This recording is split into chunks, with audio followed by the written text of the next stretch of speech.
안녕하세요. 어, 오늘은 창세기 43장을 가지고 함께 묵상을 나누겠습니다. 주제는 베냐민과 요셉의 재회라고 정해보았습니다. 요약, 창세기 42장에서는 애굽의 총리로 있는 요셉이 팔레스타인의 기근이 심해서 애굽으로 곡식을 사러 온 요셉의 10형제와 재회를 하였지요. 그러나 베냐민이 보이지 않음으로 인해서 시몬을 결박하여 볼모로 잡아놓고 9형제에게 곡식을 듬뿍 실어서 보내주며 다음에 올 때엔 말제 아우를 데려오도록 명령을 했습니다. 그래야 시몬을 놓아주고 그들이 정탐꾼이 아닌 정직한 자들인 것으로 간주한다는 것이었습니다. 그런데 43장에서는 기근이 계속 심하고 애굽에서 가져온 곡식도 다 떨어졌습니다. 야곱은 아들들에게 다시 애굽으로 가서 양식을 사오라고 말하자 유다가 나서면서 베냐민과 함께 가야만 되는 상황을 설명하면서 베냐민이 함께하지 않으면 내려갈 수가 없는 이유를 말했습니다. 결국 아버지 야곱은 내가 베냐민과 함께 다시 결국 그 아버지 야곱은 내가 자식을 잃게 되면 이르리로다며 예물과 돈 그리고 베냐민과 함께 다시 애굽으로 보내게 됩니다. 그래서 요셉과 다시 재회를 하게 되는 과정을 이야기하고 있습니다.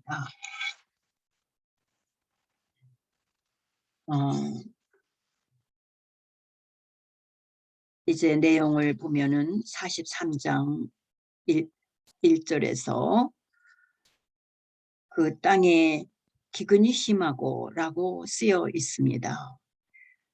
물론 야곱 식구들이 거하는 가나안 땅은 메소포타미아를 이야기하고 있습니다.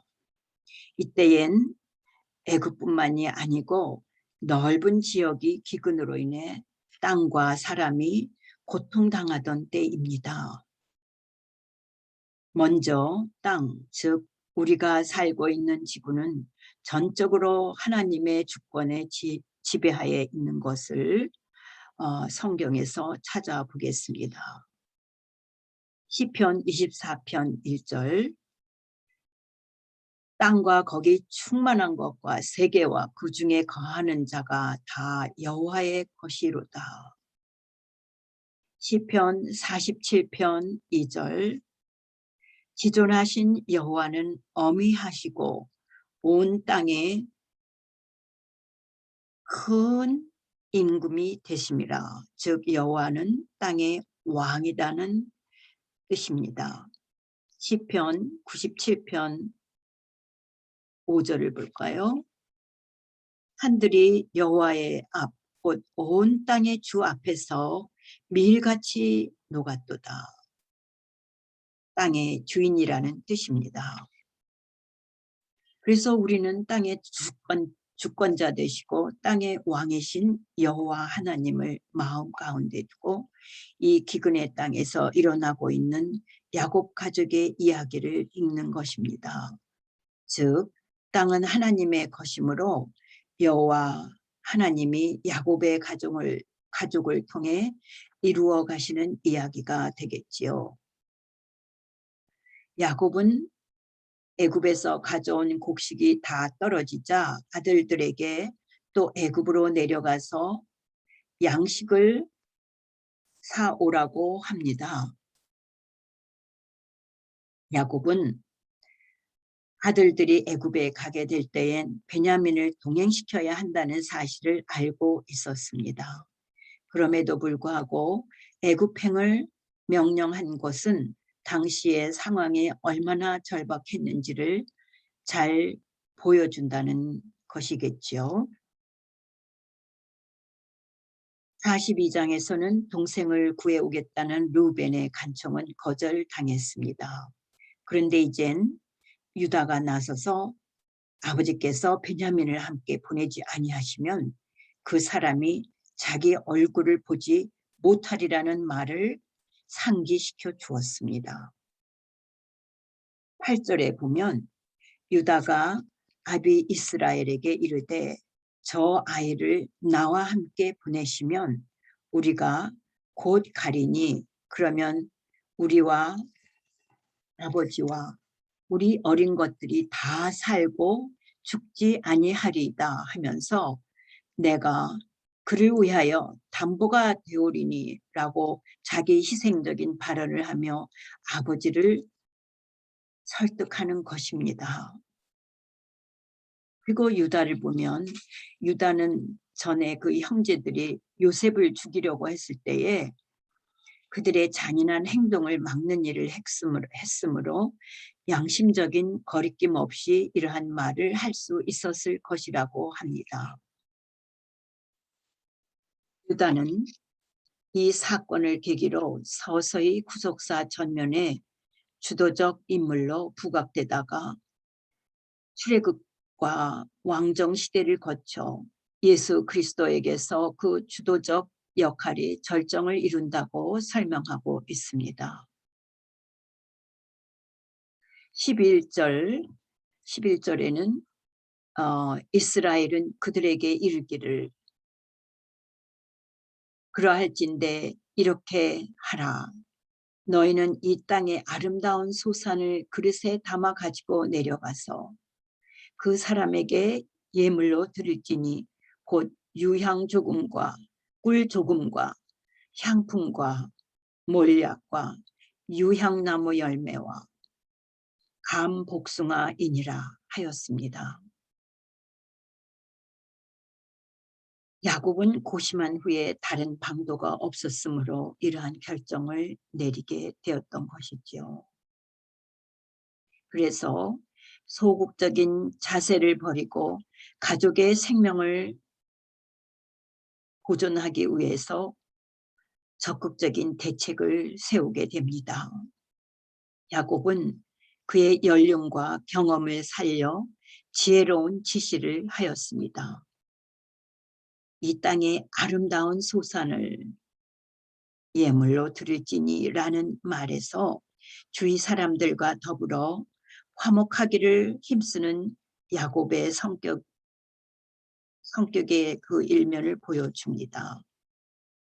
그는 일찍이 에서를 만나러 갈 때도 이렇게 예물을 보냈습니다. 33장 8절이지요. 야곱이 보낸 선물들은 애굽에서 생산되지 않는 가나안 토산물들이고 기근에 큰 영향을 받지 않는 것들일 뿐 아니라 가뭄 때 더 맛을 내는 과일 종류였습니다. 14절에서 야곱은 전능하신 하나님께서 그 사람 앞에서 너희에게 은혜를 베푸사라고 말합니다.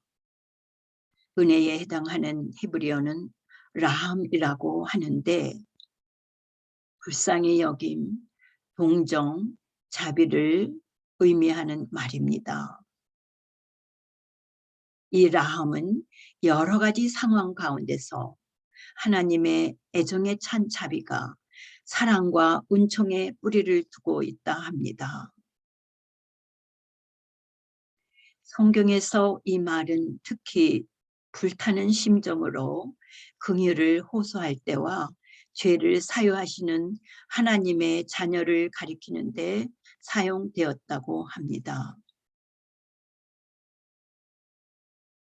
야곱은 하나님의 크신 자비하심을 강구하는 그의 심정이 재판장 앞에 선 죄인의 심정과 같았으며 하나님의 사랑에 대한 강한 신뢰심을 지니고 있었음을 알 수 있다고 설명하고 있습니다.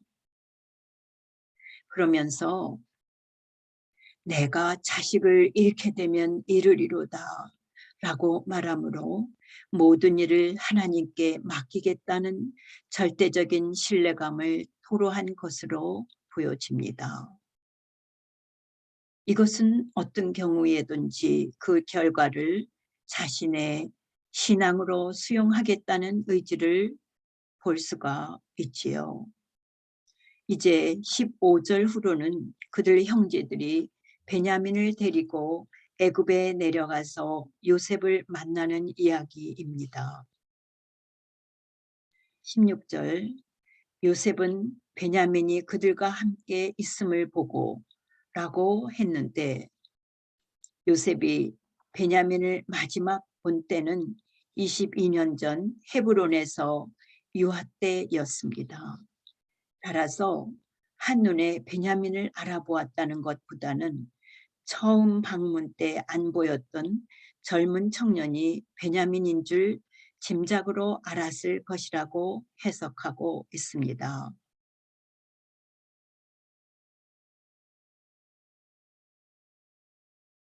그들은 요셉의 집으로 인도되었습니다. 그런데 지난번에 곡식 자료에 들어있던 돈으로 인해 형벌을 받게 되거나 죽임을 당하게 될지도 모른다는 생각으로 그들은 매우 두려워하였습니다. 왜냐하면 일개 양식 구이차 방문한 외방 사람들을 애굽의 총리 집에 모여드리는 것은 상상도 할 수 없는 일로 생각되었기 때문입니다. 특히 그들은 1차 방문 시 자신들을 첩자로 생각하고 투옥시키려 했던 사건과 물건 굴비가 자신들의 주머니에서 발견되었던 일을 생각하고 불안해하였던 것입니다. 18절에는 우리를 억류하고 우리를 잡아 노예로 삼고 우리의 나귀를 빼앗으려 함이로다며 그들의 신병과 소유물에 큰 위험이 닥쳐온 것이라 확신했습니다. 그들이 이처럼 두려워한 데는 여호와에 대한 신앙에 약한 점도 있었겠지만 그들의 뿌리 깊은 죄의식이 그들을 짓누른 까닭이기도 했습니다. 그런데 요셉이 그들에게 곧바로 자신의 신분을 밝히지 않았던 것은 그들에게 충분한 반성의 기회를 준 다음 구원의 기쁨을 주려고 했다고 주석에서는 설명하고 있습니다. 그들은 요셉의 집 청지기에게 자료에 있었던 돈에 대해서도 변명을 했습니다. 그러나 23절에서는 또 청지기가 너희는 안심하라. 두려워하지 말라. 너희 하나님, 너희 아버지의 하나님이 재물을 너희 자루에 넣어 너희에게 주신 곳이니라. 고 위로하였습니다. 요셉의 청지기도 히브리인의 하나님을 알고 두려워했음을 알 수 있습니다. 이러한 사실은 당시 요셉이 자신의 집을 여호와의 신앙으로 철저히 훈련했다는 암시가 되기도 합니다. 청지기는 비록 요셉의 명령에 의해서 이러한 일이 이루어졌지만 이것은 그들을 놀라게 하려는 것이 아니었고 그들을 도려는 친절에서 비롯된 하나님의 뜻에 맞는 행위였기 때문으로 보았습니다. 요셉이 집으로 오매 형제들은 가지고 온 예물을 그에게 드렸습니다. 그리고 26절에 땅에 엎드려 절하니 라고 기록하므로 요셉이 17세 때에 꾼 꿈이 성취되는 순간이었습니다. 요셉의 꿈에 대하여 반감을 품었던 형들의 간괴, 즉 창세기 37장 19절 꿈꾸는 자가 오는도다. 자, 그를 죽여 한 구덩이에 던지고 라고 말했던 형들이 땅에 엎드려 절함으로 그 꿈을 성취시키게 됨을 볼 때 하나님의 놀라운 섭리와 주어진 하나님의 모든 계시와 약속은 비록 더디 성취되는 것 같아도 때가 되면 반드시 이루어진다는 사실이죠. 요셉은 그들의 안부를 묻고 그들 아버지에 대해서 안부를 물었습니다. 자신의 신분에 대해서는 여전히 숨기고 있으면서 자신을 가장 사랑했던 연로한 아버지 야곱이 기근의 어려움 중에 무슨 병고가 없는지 가장 궁금했던 것입니다. 28절에는 그들이 대답하되 주의 종 우리 아버지가 평안하고 지금까지 생존하였나이다 라고 기록하고 있는데, 이것은 요셉의 두 번째 꿈, 창세기 37장 9절에서 볼 수 있죠. 그 두 번째 꿈이 성취되는 순간입니다. 형제들이 아버지 야곱을 가리켜 요셉의 종이라고 칭한 것은 간접적으로 경배한 것과 마찬가지이고, 야곱은 그의 노후를 요셉에게 의지하였으니 실제적으로 꿈의 내용을 성취시켜 준 것이라고 할 수 있겠습니다. 그리고 요셉은 자기 어머니의 아들, 자기 동생 베냐민을 보고 30절 아우를 사랑하는 마음이 복받쳐 급히 울 곳을 찾아 안방으로 들어가서 울고 했는데, 요셉은 베냐민에 대한 사랑의 감정이 복받쳐 올랐기 때문에 급히 자리를 피하여 울었습니다. 이것은 요셉이 감정을 견디지 못하여 운 두 번째 사건이죠. 이 사건은 또한 요셉의 지도자적 면모와 풍부한 인간성을 동시에 보여줍니다. 즉, 요셉은 풍부한 정서를 갖고 있었으나 그것에 지배되지 않고 큰 일을 성취하기 위하여 굳은 의지를 가졌던 것이라고 해석하고 있습니다. 요셉은 얼굴을 씻고 나와서 그 정을 억제하며 함께 음식을 먹습니다. 그러나 세 개의 상, 즉 요셉, 형제들, 애굽 사람들이 다 따로 먹는데 32절에 보면 애굽 사람은 히브리 사람과 같이 먹으면 부정을 입음이었더라고 적은 것을 적은 것은 소를 신성시 여기던 애굽인과는 달리 히브리인들이 소를 제물이나 식용으로 삼은 데서 비롯된 풍습인 것으로 풀이하고 있습니다. 그리고 34절에는 그들은 마시며 요셉과 함께 즐거워하였더라 라고 43장은 끝을 맺고 있습니다. 참 요셉이 이제 그리던 베냐민도 보았고 형제들과 함께 즐겁게 식사를 하는 것으로 끝을 맺고 있지요. 창세기 43장은 그것으로 마치겠습니다. 감사합니다.